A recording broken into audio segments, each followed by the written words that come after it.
Ladies and gentlemen, the Palace Press Officer, Undersecretary Claire Castro.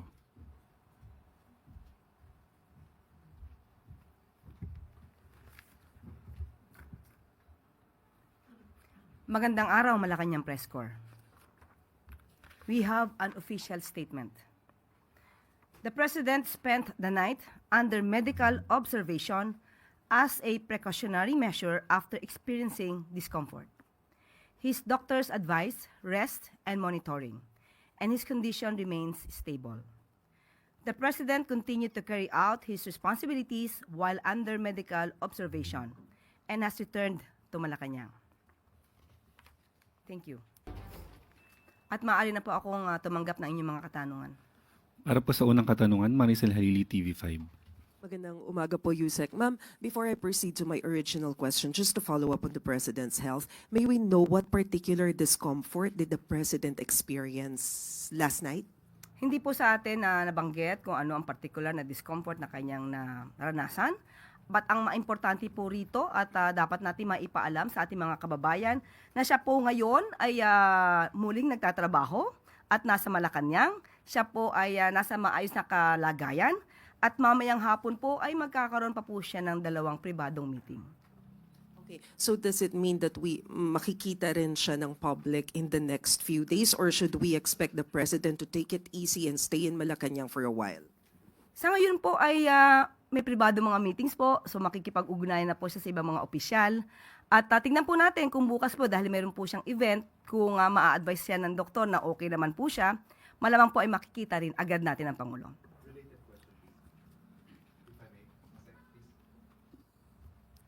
Ivan Mayrina, GMA7.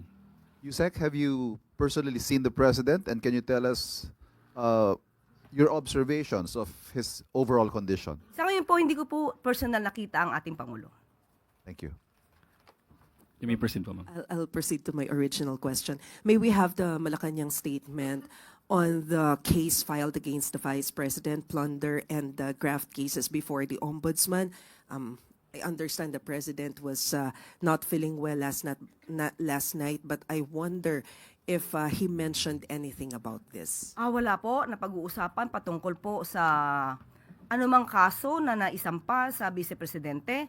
But ang Pangulo naman po natin ay naniniwala sa kakayahan ng Ombudsman at naniniwala sa katotohanan. Muli, kung sino yung dapat na managot, ay dapat na managot.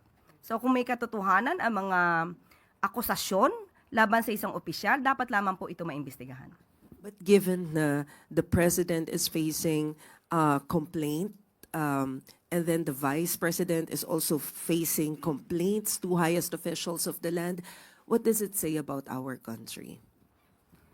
Muli, ang Pangulo, sabi po niya sa atin, ay handa po siyang harapin to dahil alam po niya na wala po siyang nalabag na anumang batas at hindi po siya nag-commit na anumang impeachable offense. At doon lamang po sana manatili na ang mga investors, ang mga kababayan po natin ay maniwala at magtiwala sa ating Pangulo. At lahat po tayo rito, hindi lamang po ang Pangulo, lahat po tayo ay dapat na magkaisa upang mas lalo pa natin patatagin ang ating bansa. Salamat. Sunod po na tanong, Rafi Ayeng, Daily Tribune. Good morning, Yusek, sorry. During the Senate Blue Ribbon Committee hearing this week na nag-appear yung witness na sina Maria and Joy, said that their boss property in Tamarind Street, Forbes Park, was allegedly bought by former House Speaker Martin Romualdez.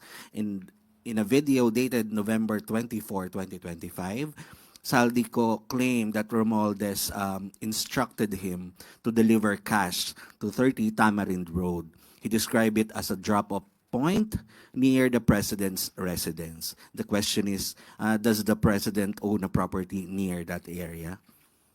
And what is the reaction of the palace, since the statement of Maria and Joy seemingly corroborates what Saldico revealed? And will these allegations eventually leads again to the President? Kung ano man po ang kanilang mga nasabi, mas maganda po na sila ay magkaroon ng ebidensya para mapatunayan po ito. At patungkol po naman sa binabanggit nila kay House Speaker po. House Speaker Romualdez. Former. Hayaan po natin na si Speaker Romualdez po or former Speaker Romualdez po ang siyang tumugon po dyan. Are you privy, ma'am, that the President has a property in Forbes Park. Sa ngayon po ay wala po na ibibigay sa ating impormasyon patungkol po dyan. Okay, ma'am. And second question is, reaction na rin po sa ipafile or pinail na second impeachment complaint against President today by Bagong Alyansang Makabayan. Again po, Yung second impeachment complaint po, na ipafile or final na ng Bagong Alyansang Makabayan o Bayan, sponsored by the Makabayan Bloc. so hintayin po na lang natin kung ano po nilalaman dyan. Hindi po tayo makakatugon sa ngayon kung wala po tayong detalye kung ano yung kanilang kino-complain. Thank you. Salamat po. Sunod na katanungan, AC Romero, Philippine Star. Yusek, may mga ulat na si resigned lawmaker Zaldico is seeking a dialogue sa pamamagitan ng mga intermediary na pare hinggil sa kanyang kinahaharap ngayon. Is the government open to a dialogue with someone who has been charged in relation to the flood control scam, and what parameters are we going to set in case we decide to hold talks with him? Sa ating pagkakarinig, siya po ay nais makipag-ugnayan sa ombudsman. At ang sabi naman din po, even before ng ombudsman, na ang lahat ng proteksyon na kailangan niya ay ibibigay. At kung ito po ay makakatulong para malaman natin ang katotohanan, ang gobyerno po, ang pamahalaan ay open po para malaman kung ano ang kanyang sasabihin. Pero ano po yung mga limits o parameters na sa tingin ninyo dapat in place kapag natuloy man yung usapang ganun? Nasa kamay na po iyan ng ombudsman kung sila po ay magkikita. Depende na po iyan na basta po ang naislaman ng Pangulo ay lumabas ng katotohanan at kung sino man ang maaaring responsable sa mga maanumalyang flood control projects ay sila maimbestigahan at managot. Pero on the part of the administration, kasi yung ombudsman is hiwalay po sa bureaucracy natin. No? So sa part ng government, sa admin, open ba kayo sa similar na discussions with former representative ko? Wala pa po naman siyang binibigyan na suggestion na siya ay makikipag-usap sa Pangulo o sa administrasyon. Hintayin po muna natin kung ano yung kanyang itutugon. Salamat po. Salamat po. Tuesday New, DZBB. Good morning, ma'am. Nasagot nyo na yung unang tanong ko kung nasaan si Presidente. Follow up na lang po, mayroon ba kaming dapat ipag-alala sa lagay ng kalusugan ngayon ng Pangulo? Wala po. Kailangan lang din po namin masabi sa inyo kung ano po yung naranasan ng Pangulo kagabi dahil kahit no madaling araw po ay nagtatrabaho po ang Pangulo. Malamang po ang naranasan niya ay sobrang pagod sa pagtatrabaho. Pero dahil sinabi naman po ng doktor na naayos siya at maganda naman ang kanyang kalusugan, siya po ay nasa Malacanang at muli magtatrabaho maya-maya lamang po. Clarification lang po, na-ospital po ba si Presidente kagabi o dyan lang siya sa bahay nila pinuntahan ng doktor? Yan po ay hindi po nabigay sa atin ang pinakadetalye. Okay. Isa pang question, ma'am. Sabi po ni MMDA General Manager General Nicolas Torre III, hindi pa siya retired sa PNP at hindi po siya nag-file ng optional retirement. Taliwas po sa sinasabi ngayon ng NAPOLCOM. Paano po natin maire-reconcile yun ng executive, considering na yung executive po ang nagtatalaga ng mga opisyal natin sa gobyerno? Wala po bang magiging conflict doon?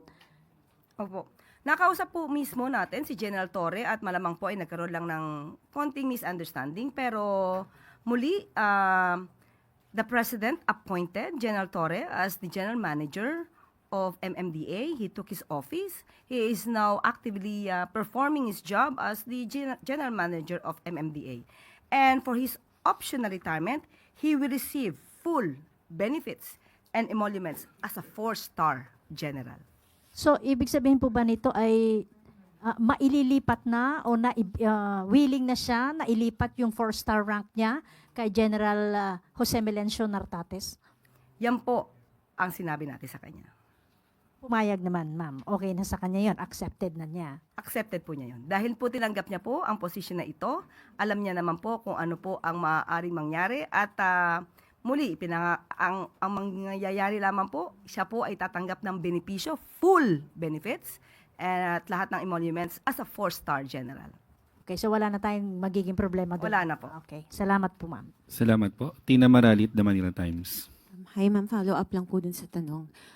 Sinabi po kasi ni General Torre na plano niyang makausap si Presidente at ang NAPOLCOM regarding sa issue, pero nabanggit niyo nga po na nakausap niyo pa personal, so hindi na po mangyayari ang pinaplanong meeting?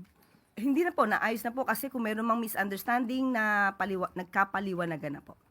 So ma'am, isa pa po, Do you think there's a need to revisit the PNP law para po hindi na maulit ang ganitong scenario in the future? Maaari po kung ganito po ang nangyayari at nagkakaroon po ng misconception sa mga provisions no ng batas, maganda po ma-revisit at malaman kung ano ang dapat na mabago.